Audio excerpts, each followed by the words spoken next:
Assalamualaikum warahmatullahi wabarakatuh. Apa kabar kalian semua? Semoga tetap dalam kondisi sehat dan terus bersemangat. Pada video pembelajaran kali ini, Ibu akan menyampaikan tentang teori dan dasar-dasar sistem informasi geografis, disertai contoh-contoh implementasi dalam kehidupan sehari-hari, sehingga kalian memiliki pemahaman yang baik mengenai SIG. Anak-anak, tanpa kita sadari, sistem informasi geografis sangat sering kita jumpai dalam kehidupan sehari-hari. Contohnya adalah saat kita ingin memesan transportasi online melalui aplikasi. Aplikasi akan mengarahkan kita pada tampilan peta digital yang menampilkan sebaran pengemudi terdekat. Dan saat kita ingin melakukan perjalanan, maka secara otomatis setelah kita menuliskan tujuan kita, akan muncul rute beserta biaya perjalanan kita. Data-data tersebut telah disinergikan dalam suatu sistem informasi geografis. Selain transportasi online, kita pasti juga sering mencari rute perjalanan melalui Google Maps atau peta digital lainnya. Informasi yang ditampilkan saat kita mencari rute adalah beberapa alternatif rute dari yang terdekat hingga rute dengan waktu tempuh paling singkat beserta informasi kondisi lalu lintas. Semua informasi tersebut merupakan bagian dari sistem informasi geografis. Lahirnya SIG tentu saja melalui sejarah perjalanan yang panjang. Dimulai pada tahun 1883 terbit The Atlas to Accompany the Second Report of the Irish Railway Commissioner di Amerika Serikat. Atlas tersebut mungkin merupakan SIG pertama yang berisi informasi penduduk, geologi, topografi. Tujuan penerbitan atlas ini adalah untuk mengetahui daerah mana yang sesuai untuk dibangun rel kereta api. Kemudian pada tahun 1960 sampai 1970-an, SIG beroperasional pertama dikembangkan untuk menyimpan, memanipulasi, dan menganalisis data yang dikumpulkan untuk Canada Inventory. Sistem yang digunakan diberi nama Canadian GIS untuk memetakan berbagai informasi penting di Kanada. Dikembangkan oleh Roger Tomlinson, perangkat yang dikembangkan dinamai CSIG. Pada tahun 1980-an sampai 1990-an, banyak aplikasi GIS mengalami evolusi besar dalam hal fitur dan kekuatan analisis. Berbagai fitur dikembangkan dan dikuatkan karena melihat potensi komersial masa depan software ini. Beberapa aplikasi komersial yang populer diluncurkan selama periode ini meliputi ArcInfo, ArcView, MapInfo, yang meliputi GIS, Intergrade, dan SmallWorld. Sekarang ini penggunaan SIG sudah merambah ke ponsel pintar. Semua lapisan masyarakat kini menikmati layanan SIG, bahkan untuk mencari nafkah seperti penggunaan pada aplikasi, transportasi online, dan sebagainya saat ini. Terdapat beberapa definisi pada sistem informasi geografi menurut para ahli. Yang pertama, menurut Aronoff 1989 yang menyatakan bahwa SIG adalah suatu sistem berbasis komputer yang memiliki kemampuan dalam hal menangani data bereferensi geografi, yaitu pemasukan data, manajemen data, atau penyimpanan dan pencarian data. Kemudian manipulasi dan analisis data, serta keluaran sebagai hasil akhir atau output. Hasil akhir dapat dijadikan sebagai acuan pengambilan keputusan pada masalah yang berhubungan dengan geografi. Selanjutnya adalah menurut Gistel 1994. SIG adalah sistem yang dapat mendukung pengambilan keputusan spasial dan mampu mengintegrasikan deskripsi lokasi dengan karakteristik fenomena yang ditemukan di lokasi tersebut. SIG yang lengkap mencakup metodologi dan teknologi yang diperlukan, yakni data spasial, perangkat keras, perangkat lunak, dan struktur organisasi. Kemudian yang ketiga, menurut Friesman 1997 menyatakan bahwa SIG adalah sistem yang terdiri dari perangkat keras, perangkat lunak, data, manusia atau brainware, organisasi dan lembaga yang digunakan untuk mengumpulkan, menyimpan, menganalisis, dan menyebarkan informasi-informasi mengenai daerah-daerah permukaan bumi. Dan dari beberapa definisi menurut para ahli tersebut, maka dapat disimpulkan bahwa SIG adalah suatu komponen yang terdiri dari perangkat keras, perangkat lunak, data geografis, dan sumber daya manusia yang bekerja bersama secara efektif untuk memasukkan, menyimpan, memperbaiki, memperbarui, mengelola, memanipulasi, mengintegrasikan, menganalisis, dan menampilkan data dalam suatu informasi yang berbasis geografis. SIG merupakan suatu sistem yang terdiri dari input, proses, dan output. Akan kita lihat satu-satu. Input meliputi pengumpulan data dan penyimpanan data.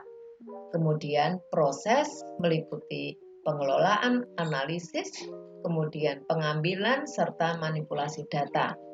Dan output merupakan data keluaran atau hasil dari proses yang telah dilakukan. Anak-anak, bahwasanya kekuatan SIG itu terletak pada memadukan data untuk memperoleh informasi baru dan analisis keruangan. Berikut akan kita pelajari subsistem SIG yang meliputi input, proses, dan output. Input merupakan proses mengumpulkan dan memasukkan data. Data yang menjadi masukan atau input untuk diolah antara lain citra penginderaan jauh, peta, bisa peta dasar dan peta tematik, kemudian data statistik, hasil survei, data terestrial hasil pekerjaan lapangan. Yang kedua adalah subsistem proses, di mana subsistem proses dalam SIG berisi kegiatan antara lain 1. Manajemen data berupa pengorganisasian data, baik spasial maupun atribut dalam sebuah basis data. Yang kedua, manipulasi data dan analisis, yakni manipulasi dan pemodelan untuk menghasilkan informasi baru. Dan yang terakhir adalah output. Output ini merupakan keluaran atau hasil dari proses yang telah dilakukan sebelumnya, berupa output data yang mana menampilkan seluruh atau sebagian dari basis data, baik hard copy atau soft copy yang berupa peta, tabel, grafik, dan lain-lain. Anak-anak, SIG merupakan sistem, sehingga setiap komponen saling mendukung. Pada dasarnya, komponen SIG dibedakan menjadi dua, yaitu perangkat keras atau hardware dan perangkat lunak atau software. Namun peranan manusia sebagai pengelola sangat penting di sini, atau disebut dengan brainware. Sehingga komponen SIG terdapat hardware, software, dan brainware. Hardware merupakan komponen SIG yang berupa perlengkapan pendukung kerja SIG, berupa perangkat keras seperti laptop, CPU, monitor, printer, digitizer, scanner, plotter, hard disk, dan flash disk.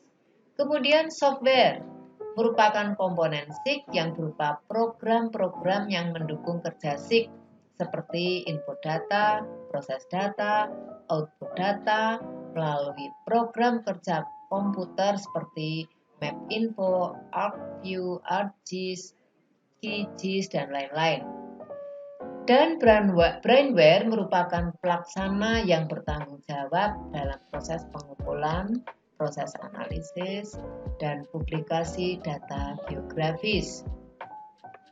Selanjutnya, bahwa bentuk data geografis yang dipakai dalam SIG terdapat dua jenis. Yang pertama adalah spasial atau data grafis. Data spasial berhubungan dengan posisi koordinat X, Y, atau lintang bujur. Data spasial dapat berupa peta, citra inderaja, ataupun gambar.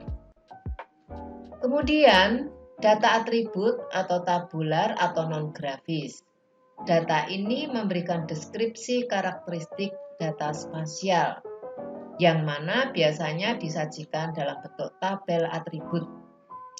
Misalkan pada peta jenis tanah, dapat diinformasikan nama jenis tanahnya, teksturnya, struktur, warna tanah, pH, permeabilitas atau daya serap tanah, kemudian kandungan bahan organiknya, dan sebagainya. Lalu, berikut merupakan contoh data tata guna lahan yang disajikan baik dalam bentuk grafis maupun non-grafis.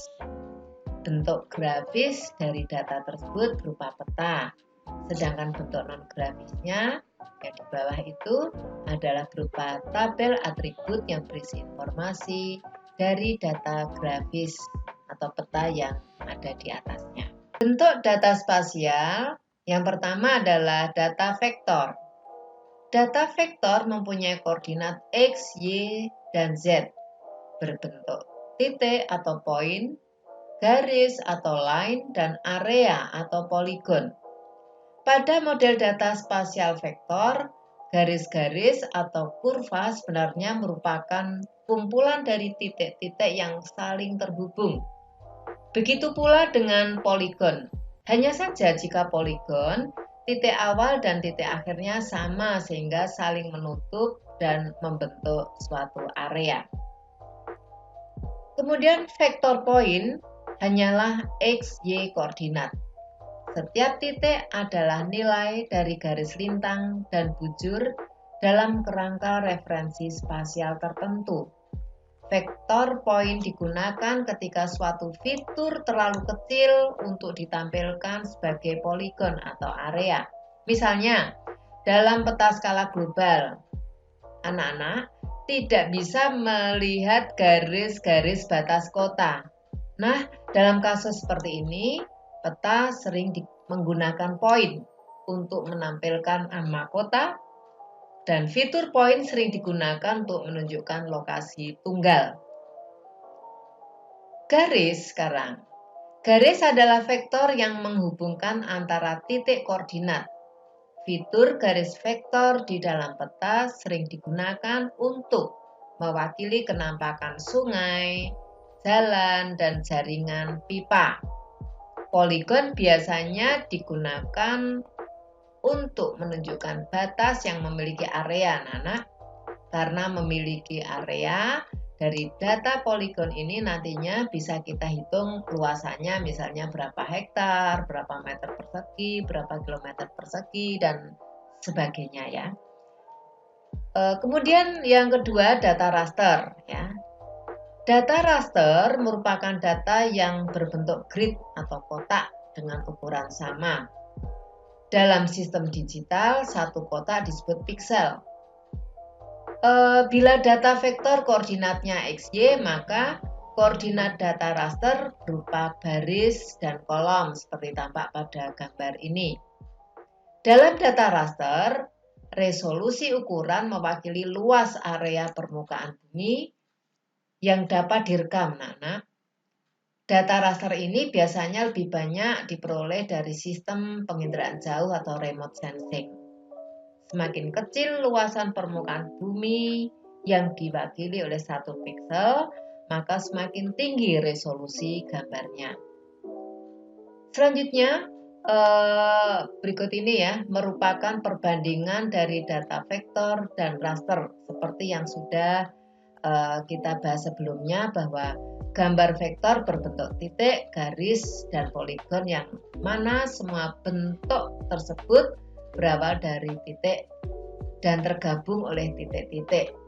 Sedangkan data raster berbentuk piksel. Kualitas data raster tergantung pada besaran piksel data tersebut. Semakin besar piksel data, maka kualitas data semakin baik. Sedangkan data vektor karena berbentuk dari titik, garis, dan poligon, maka kualitasnya akan tetap sama. Contohnya ya, Nana. Contohnya adalah pada gambar lingkaran ini. Gambar raster apabila diperbesar 4 kali, maka akan terlihat pecah. karena terbuat dari grid atau pixel. Sedangkan vektor tidak akan pecah. Selanjutnya, data-data yang digunakan dalam SIG didapatkan dari beberapa sumber antara lain didapat dari data lapangan, teristris, data sekunder, data citra inderaja, dan data peta. Kita lihat dulu data lapangan atau yang disebut dengan data teristris. Data ini didapat dari pengukuran secara langsung di lapangan, baik dengan memakai alat ukur maupun tidak, atau dengan observasi. Contoh data debit sungai dapat diukur langsung di lapangan. Data tata guna lahan dapat diobservasi secara langsung di lapangan, salinitas air, dan lain-lain. Kemudian data sekunder, data ini telah diperoleh dari pihak pertama, misalnya dalam bentuk laporan, data statistik, catatan, peta citra. Ya. Kemudian data citra inderaja, pengumpulan data berupa foto udara atau citra satelit. Data peta merupakan informasi yang terekam pada kertas atau film kemudian dikonversikan dalam bentuk digital. Lalu bagaimana cara memasukkan data ke dalam SIG? Cara memasukkan data ke dalam SIG melalui beberapa cara, anak-anak. Yang pertama dengan scanning. Scanning adalah proses mengubah data grafis kontinu menjadi data grafis diskrit yang terdiri atas sel-sel penyusun gambar. Yang kedua, digitasi, yang merupakan proses pengubahan data grafis analog menjadi data grafis digital dalam struktur vektor. Bila dilakukan secara manual, menggunakan digitizer hingga melalui software komputer. Dan yang ketiga adalah tabulasi, yakni proses memasukkan data atribut SIG dengan pembuatan tabel. Anak-anak, selanjutnya lembaga-lembaga penyedia data SIG antara lain adalah BIG. Apa BIG? Badan Informasi Geospasial. Yang menyediakan di sini adalah peta rupa bumi, LPI, LLN, data dasar, geomorfologi. Dan yang kedua, Jabatan Topografi Angkatan Darat. Ini penyedia data topografi. Kemudian Balai Tanah, Balai Penelitian Tanah. Ini penyedia data-data terkait dengan jenis, kemampuan, kesesuaian lahan, dan lain-lain. Kemudian BMKG atau Badan Meteorologi, Klimatologi, dan Geofisika. Ini biasanya memberikan informasi data mengenai curah hujan, temperatur, dan lain-lain. Kemudian Disperkim atau Dinas Perumahan dan Kawasan Permukiman. Ini yang banyak memberi informasi mengenai sungai, danau, rawa, jalan, prasarana permukiman. Lalu Departemen Kelautan dan Perikanan, ini tentang kelautan.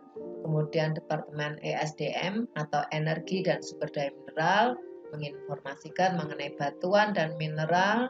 Kemudian Lembaga Oceanografi Nasional, Lembaga Ilmu Pengetahuan Nasional atau LIPI, penyedia data mengenai kelautan. Lalu Puslitbang Geotek, LIPI adalah penyedia data geologi. Itu tadi mengenai ketersediaan data SIG, anak-anak. Kemudian kemampuan analisis spasial SIG. Ini meliputi beberapa hal. Yang pertama adalah analisis tumpang susun atau overlay untuk mengetahui daerah yang diliputi oleh dua karakteristik dari tema yang berbeda. Analisis overlay juga dipakai untuk mengetahui perubahan batas dari waktu ke waktu.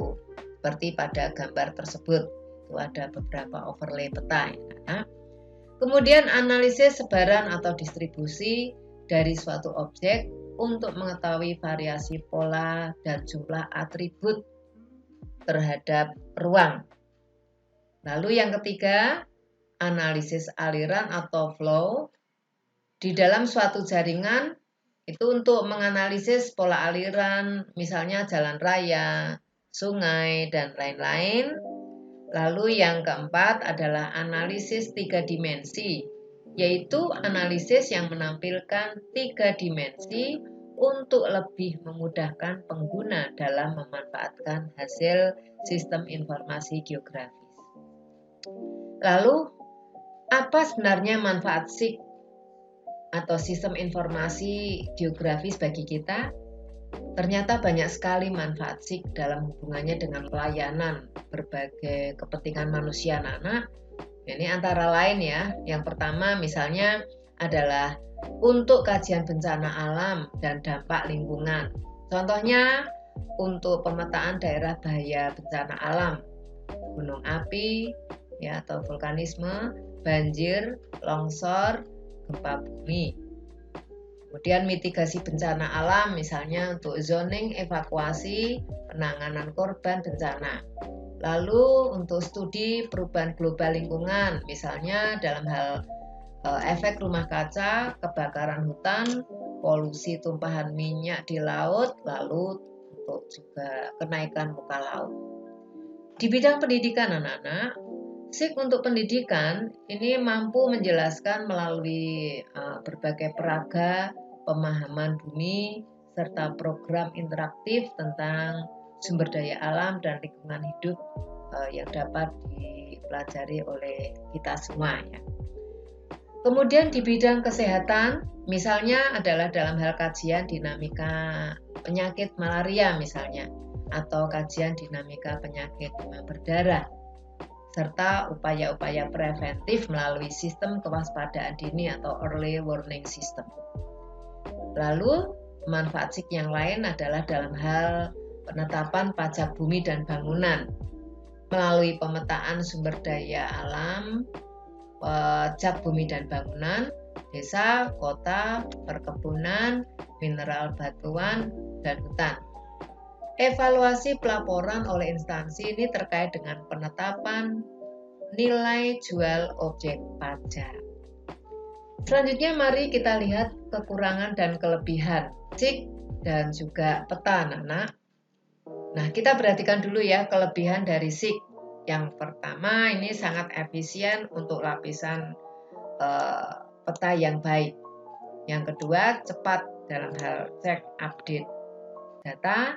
Kemudian pemeliharaan data per unit itu murah, kemudian data atribut dan peta mudah dimanipulasi pada SIG ini.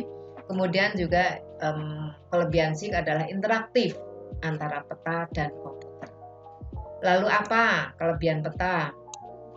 Peta ini mudah untuk dibawa, mudah untuk dipakai, bentuknya standar, bersifat umum, dan teknologinya tidak terlalu tinggi atau tergolong teknologi biasa.